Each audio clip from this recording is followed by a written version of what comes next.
और हेडलाइंस के बाद अब रुख करते हैं इस वक्त की बड़ी खबर का। भोपाल से आ रहे जहां पे केंद्रीय मंत्री शिवराज सिंह चौहान का बयान, राहुल गांधी पर शिवराज सिंह चौहान का जुबानी हमला। ओबीसी पर राहुल गांधी के बयान पर किया ये हमला। राहुल के भाग्य में माफी मांगना लिखा है। संसद में हंगामे की वजह से जवाब नहीं दे पाए थे शिवराज। राज्यसभा में शुक्रवार को विपक्ष के हंगामे के चलते केंद्रीय कृषि मंत्री शिवराज सिंह चौहान किसानों और आम जन से जुड़े अहम सवालों का जवाब नहीं दे पाए थे। नाराज शिवराज सिंह चौहान ने कहा कि विपक्ष किसानों और महिलाओं और गरीबों के मुद्दे को सुनने तक के लिए तैयार नहीं है। इसके साथ ही उनके निशाने पर राहुल गांधी भी रहे। उन्होंने कहा कि राहुल के भाग्य में माफी मांगना ही लिखा है।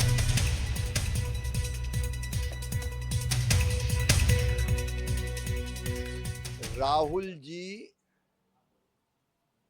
बहुत देर से समझ पाते हैं। पहले उन्होंने आपातकाल के लिए माफी मांगी, फिर उन्होंने सिख दंगों के लिए माफी मांगी, फिर उन्होंने ओबीसी से माफी मांगी। ओबीसी के लिए किया क्या कांग्रेस ने? कांग्रेस बताए कि मंडल आयोग की रिपोर्ट को ठंडे बस्ते में किसने डाला था। और अभी जो राहुल गांधी कर रहे हैं उसके लिए 10 साल बाद फिर माफी मांगेंगे। वो ठीक कभी करते ही नहीं है और 10 साल बाद माफी मांगते हैं। ये माफी मांगना ही उनके भाग्य में लिखा हुआ है। इंदौर से खबर जहां पे पार्षद अनवर कादरी की मुश्किलें बढ़ती जा रही है। अनवर कादरी पर बढ़ाकर 20,000 रुपए का इनाम। पुलिस लगातार कर रही है अनवर की तलाश। धर्मांतरण के लिए फंडिंग करने का आरोप है। इंदौर के कांग्रेस पार्षद अनवर कादरी की मुश्किलें लगातार बढ़ती जा रही है। एक तरफ उनकी संपत्ति की जांच पड़ताल की जा रही तो वहीं दूसरी तरफ उनकी फरारी के दौरान अब उनके ऊपर 10,000 रुपए से बढ़ाकर 20,000 रुपए का इनाम कर दिया है। अनवर कादरी पर लव जिहाद के लिए फंडिंग करने का आरोप है। पुलिस सरगर्मी से अनवर की तलाश कर रही है और इसीलिए अब इनाम की राशि को बढ़ाकर 20,000 रुपए कर दी गई है।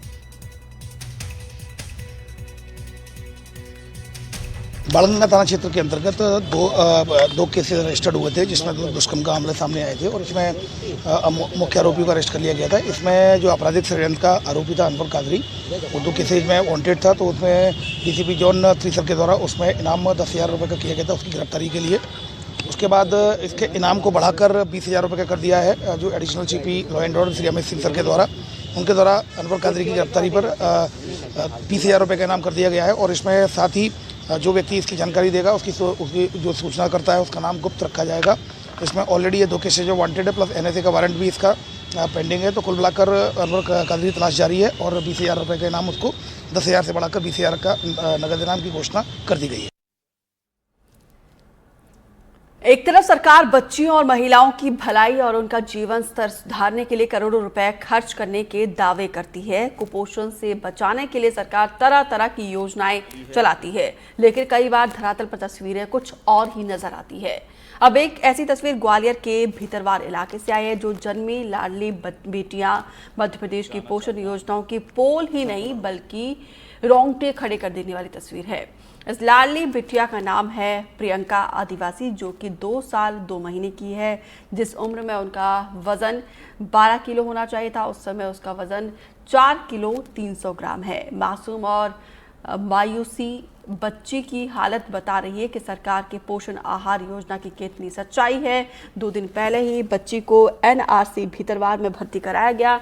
बच्ची के बारे में जब भीतरवार SDM संजीव जैन को पता चला तो उन्होंने उसकी हालत देखकर ग्वालियर रेफर कर दिया गया।